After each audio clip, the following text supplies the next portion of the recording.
Welcome back, guys. Thank you again for joining me for our next adventure, Adventure 2. Hopefully, you've been with me for the last couple of adventures and even the starter adventures that I've been running with you guys. If you've been with me since the beginning, welcome back. I appreciate the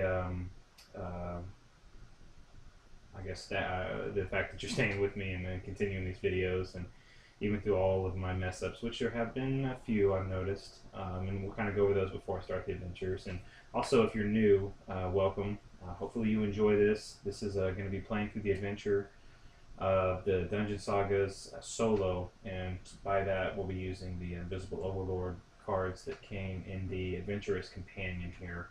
Um, so, before we get started, I'd like to say there's a couple things for the last couple of games that I've noticed I've done some I noticed the last Adventure 1 I had a big issue, and I can kind of go back to that real quick.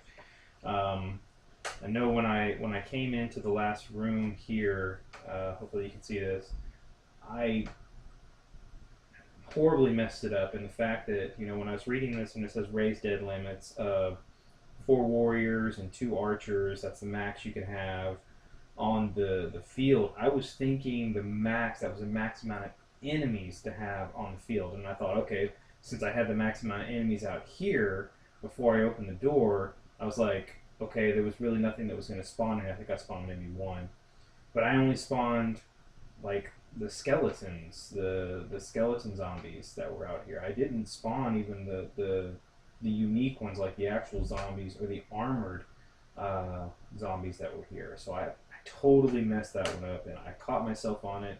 I apologize, but I mean, honestly, there's really no going back. I would be playing these, 10, 20 times just to make sure I got everything right. But I try my best to get these things right. So with that, I have things set up pretty much to go for Adventure 2.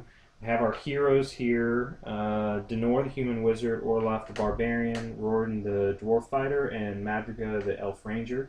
I have the determined items they say they're going to be getting for this adventure. Spider Silk Armor for the Ranger, which is going to give them +1 armor, or +1 dice, +1 armor basically. Rorden has some Battle Potions, which is going to get +2 dice for the next fight attack, so I'll have to activate that card when I want to use it. Orloff has Frenzy, which is each time the hero is the attacker in a fight, he may reroll 1 dice that fails to beat the defender's armor. So that's like every time that I'm in a fight. And I have my normal spells: Crystallize, Corrode, Feet of Stone, Burn, Break Ward, Flame Bolt. Those are all available to my wizard. Plus, the wizard has 2 energy crystal power 2s. So we've got the heroes set up with their equipment. We have our pool of enemies over here, our tiles that we're going to set up when we spawn new rooms, and our dice, and our hero sheet over here. Actually, I'll cover up. Let's cover up this one here, just to put that there, so it's an easy reference to it. So with that, I also have the once we start the adventure, I have the Invisible Overlord cards here that we're going to be using, and I'll also be using the Overlord cards, the regular ones, but we'll only be using this as a timer to make sure that the Overlord is taking the appropriate amount of turns, and when the turns are finished, if he cycles through this deck once, then that means the heroes have lost. Okay, we're going to go ahead and get started then. I will read off the scenario text here.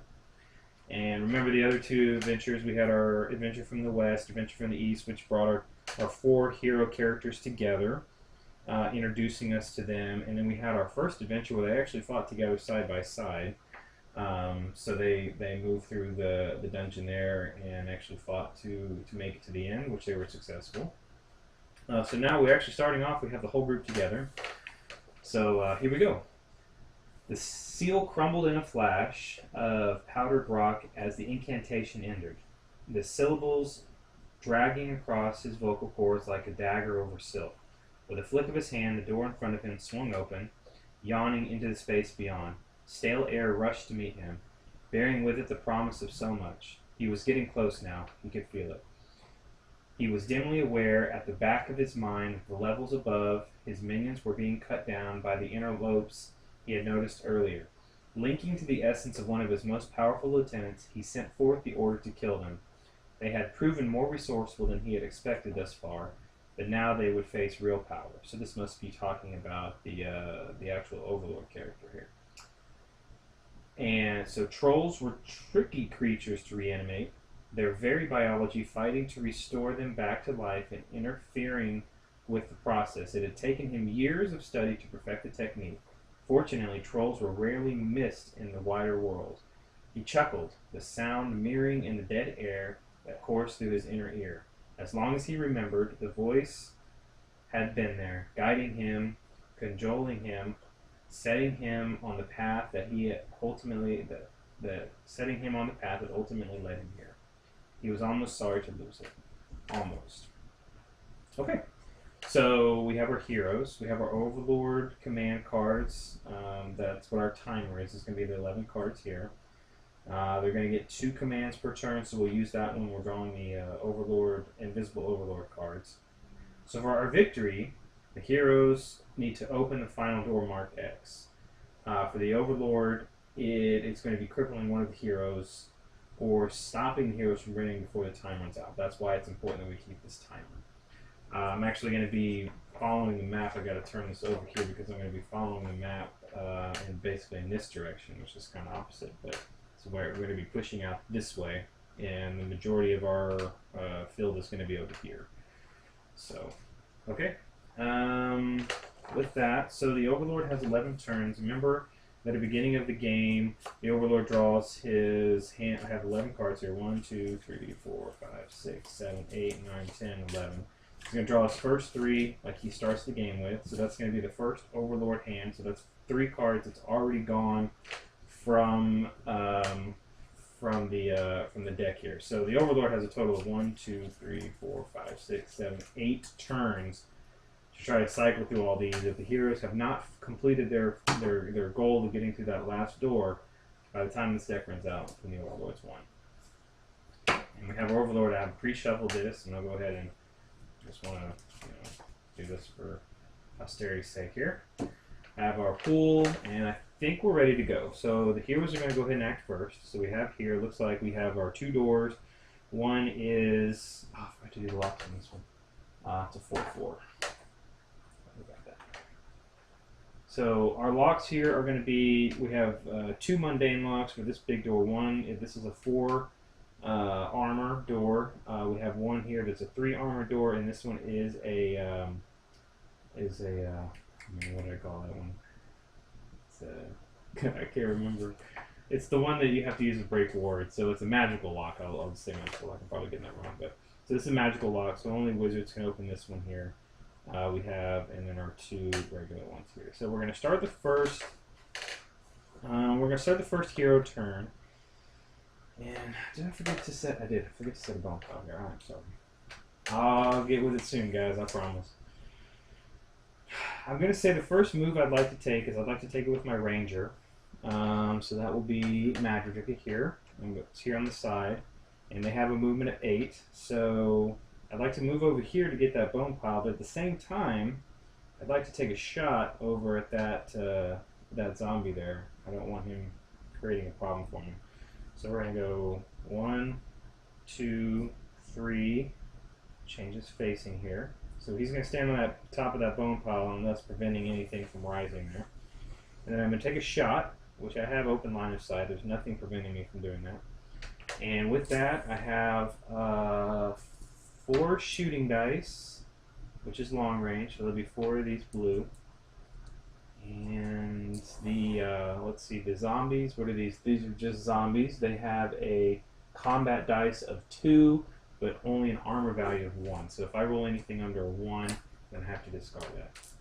Alright, so, guys, I want y'all to see something. Alright, so I have a game group, and lots of fun guys I play with, but one of the guys in my game group actually designed and built his own dice towers. And he actually built one for me. Isn't this the coolest dice tower? And this is all custom made. You got it all taken care of. It's got a nice plexiglass front with the with the little rods in there that they kind of fall through, the dice fall through, so they make a really pleasing sound when they come through. But I thought that was really cool. I wanted to show it off. I'm putting a napkin here just because it's late at night at my house, so I don't really want to waken everybody up. But I'll go ahead and throw a couple of dice throws in here just to show you guys how cool this is. Alright, so our second action with our ranger here is going to take the shot at the zombie. So we're shooting with our 4 dice, and the zombie's going to get 2 dice, and if I roll anything under a 1, or if I roll any 1s, then they're going to be discarded. Alright, so I rolled a 5, a 4, 3, and a 2. And the zombies 2. Remember, we always line them up. And that over here. That was really cool, guys. I want to thank him a lot for that one. Maybe if you have any questions, if you'd like to, maybe he can make you a custom one. I'll pass the word along to him if you're interested. We'll see. Anyway, so what we got here is he did not block any of my shots. That's 4 hits that came in on him. So for a zombie, he has to get 3 to 4 hits, and that will destroy and remove the model from the game. So this one is gone, so we'll put that back over there in the pool. And so that's going to finish out the ranger's turn. So now what we do is, after the first hero is activated, we draw our first Invisible Overlord card. And then we see, does it have an interrupt? Which it does. So that means that the Overlord is going to get to act. He's going to get to act with 2 models, if he can. And he's going to go, his threat is going to be, he's going to be going after the marksman or the wounded. Okay, so we don't have anybody wounded, so we're going to ignore that. But the threat is going to be marksman. The order is surround, so we're going to go look at our surround order. And yes, I have to make sure I'm doing these in the right fashion, because it can be a little confusing sometimes. So our surround is move to block exits for the heroes, but without moving adjacent to them. Blocking exit means both physically by putting a model in the way, and also by having a front arc they cannot move through without stopping. Alright, so looks like surround is going to be blocking the door here. So that is what's going to be. So now I only have 1 model on the board. I can't do any 2. I can't raise the dead. So that's the only thing I can do, is I can move with 1. And I'm going to move the zombie. Their movement, which is going to be 4. I think everybody pretty much has a 4 except for Ghost, so I can always just say 4. Alright, so 1, 2. Does that say that it couldn't be adjacent to them? It says, by putting a model in the way, and also by having a front arc they cannot move through. Wait. Move to block the exits for the heroes, but without moving adjacent to them. Oh. So I can't move adjacent to the door. So basically that would put me 1, 2. This is my front arc here. That means anybody here would be stopping. So he's got to stop there, and that's going to go ahead and complete his turn. Okay, so that was good. So we're going to put that in the discard pile. So that is done. So now we're going to go ahead and continue on, and we have our 2 warriors and our mage left to activate. Okay, what do I want to do? I could try to run over there. I could fire something off and try to take care of that zombie there from my wizard. That does sound like a fun thing to do. I could do a lot of things. I could crystallize, break war. I could flame bolt. That's a 2 dice magical attack. I could burn, which is a 4 dice magical attack. That one does sound kind of fun. That one's a major spell. So yeah, I think I'm gonna do that. I think I'm gonna go strong first hand. So I'm gonna move the movement of 7 there. I think I'm just gonna bring him right there. I don't really want to cause too much of a blockade for my other characters here. Or do I? Do I want to do that? Because I could let it. Oh well, yeah. I'll do 1, 2. I don't really want to put him in the way for me. He is really a soft target. Okay, what I'm going to do is I'm actually going to leave him here. I'm not going to do movement. I'm only going to do the burn. So this requires no line of sight. It's a major spell. It's a short range, so I need to make sure I have range, which I do. I'm good. And no line of sight required may be used even when in the front arc of an enemy. Alright. So 4 dice magical attack. And then 2 for the zombie. And anything under anything 1 is going to be discarded. Oh, that was a terrible roll on my part. So those 2 are discarded. I rolled a 5 and a 2. He rolled a 4 and a 1, but I actually did good because... And actually, I know I didn't do good. I would have had to do 3 hits. 2 hits has no effect. So that turn was a bust, which means the next Overlord card is going to be flipped. And we do have another interrupt. He's going to move. He's going to get to act with 2 models, which we can only do 1 still. Threat is going to be armored. Armored is any hero with 4 or 5 armor. So we have 1. That is the dwarf fighter. And the order is to attack. So they're gonna. He's going to move, and he's going to go for our. He's going to go for our little dwarf here. So 1, 2, 3. And he's going to stop there. Now the thing is, he is outnumbered now because he's in the front arc of multiple enemies. Or would it have been better for him to 1, 2? Now, if I were the Overlord, I would say this. I would probably have said, was he here? Yeah. Yeah, 1, 2, 3. I would have gone 1, 2, 3. Just so I would, if I'm going to think like the Overlord, I would have put myself here to give myself the best odds of an attack on that. Okay, so he's not outnumbered, so he can go ahead and get the full attack in, which is going to be 2 dice. And my combat dice for Warden is 4. And he's got to do a 4 or higher on his attack. And this zombie's going to be in trouble. Okay. Alright, so he did 5 and a 3. So the 3 is discarded because it was feeble. I rolled 3 1s. You gotta be freaking kidding me.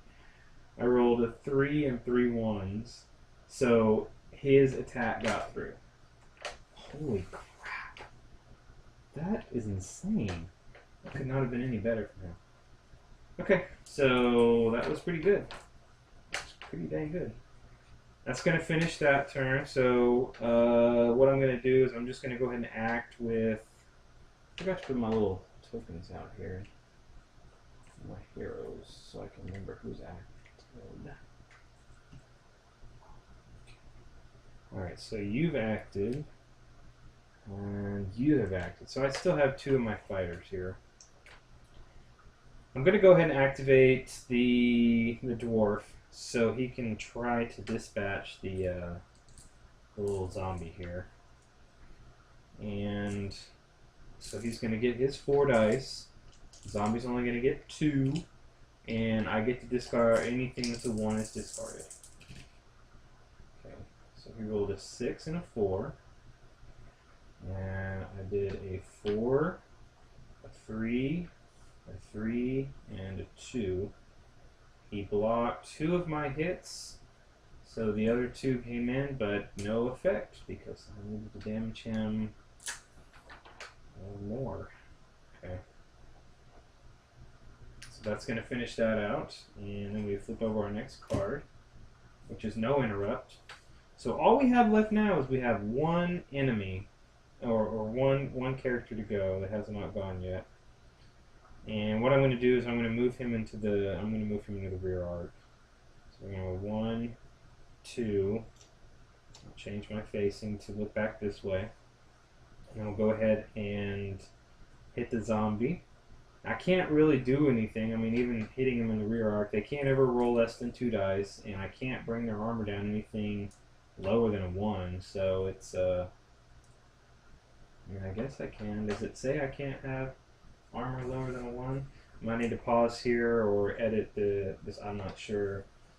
just try to look up the rule on it. Alright, damage. Heroes, bosses only suffer 1 wound and minion damage. That takes about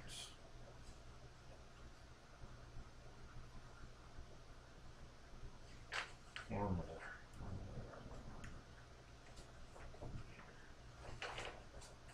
Damage.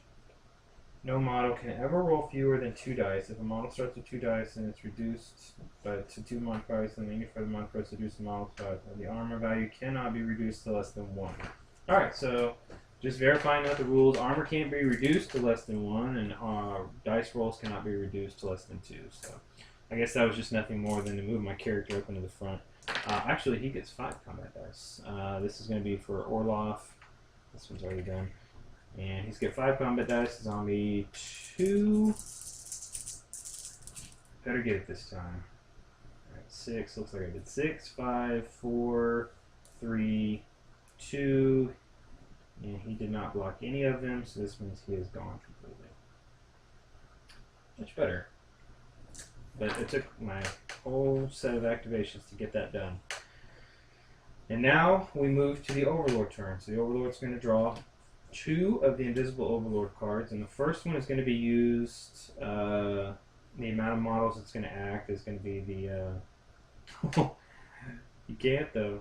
That means that's interesting. You can't act because there's no models on the board. So these 2 cards are basically useless. Actually, never had that happen before. Alright, so we just finished the first Overlord turn, so we're going to go ahead and subtract 1 card from the Overlord pool. And now we rotate back to the hero's turn. And it's going to be getting through those doors. I'm not sure which door I want to take. So this one's going to take a little bit to bust through, because that's got a 4. This one's got a 3. That's 2 turns just to get that lock open. So I think what I'm going to do is I'm going to try to focus on this door here. And hopefully I get the door. Can't use ranged or magic attacks on it, so it's going to have to be one of my guys. I get 5 combat dice on Orloff, so that's going to give me the best amount of chances to open this door here. So I will move 1, 2, and then I'm going to go ahead and roll my combat dice. Alright, so I get 5 combat dice. The door has 3 armor, and it gets 3 dice to defend itself. And I have to roll anything that's a 3 or lower, I have to discard. But remember, only 1 hit on mundane locks breaks it. So I just have to score 1 hit. That's all I'm asking for. Oh, and I did not. 3, 3, 2, 2, 2, and 1. That's all my. That's everything. I just killed that. Not having the best luck on rolls tonight, guys. Okay, so first turn is done. And so we're going to flip the first card for that. But again, we can't do anything because there's no models on the board. So that goes away. And then we only have 1 more turn left with the dwarf. So he's going to move up. 1, 2, 3. And he's going to go ahead and take some hits at that door. I believe he's only got 4 dice. I'm forgetting that card. Okay, so he's going to get 4 dice. Door's going to get 3, hoping to smash it this time. Okay, I got 2 5s. But the door rolled a 6 and a 5.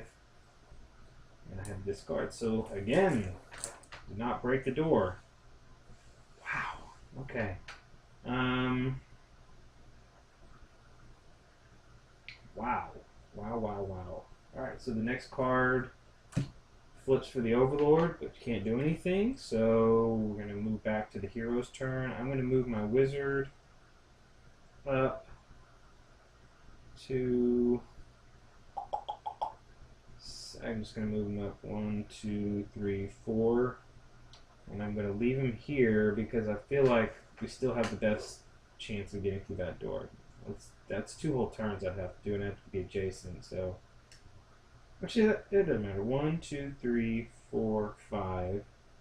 I'll do that. Might as well go ahead and throw the. I totally forgot to put this burn on the thing, but I know we've already cycled 2 turns. That would have brought this back up as a usable spell. But so what I'm going to do is I'm going to use Break Ward here. I use Break Ward and I'm going to activate that, which is going to reduce that down to a 1. So if we just totally bomb it again, then be able to fight it with that one. So okay. So the next card here, it's going to be nothing because there is nothing to do, and I am still going to, as far as activating the elf, not going to do anything. I'm going to forego any turns or any movements because I don't want that bone pile to raise. So that'll mean it's the Overlord turn. So it's going to get 2 cards, but again, those 2 cards are going to be discarded automatically. And again, we've cycled through another card. We're just, I now have 6 Overlord turns. So we need to make this one count. First, I mean, I literally could just, well, this is going to refresh since we've already just ended the turn. So that's available to use. I could just break down that door with the Break Ward and be done with it. Could just do that, and that way I won't waste a turn. I might just do that. I might just go ahead and Break Ward, and this is going to go ahead and open up this room. I wonder why I didn't do that from the first get-go. Alright, so I'm going to go ahead and get this set up that runs out here, and so this is a good time to break on video for the setup part.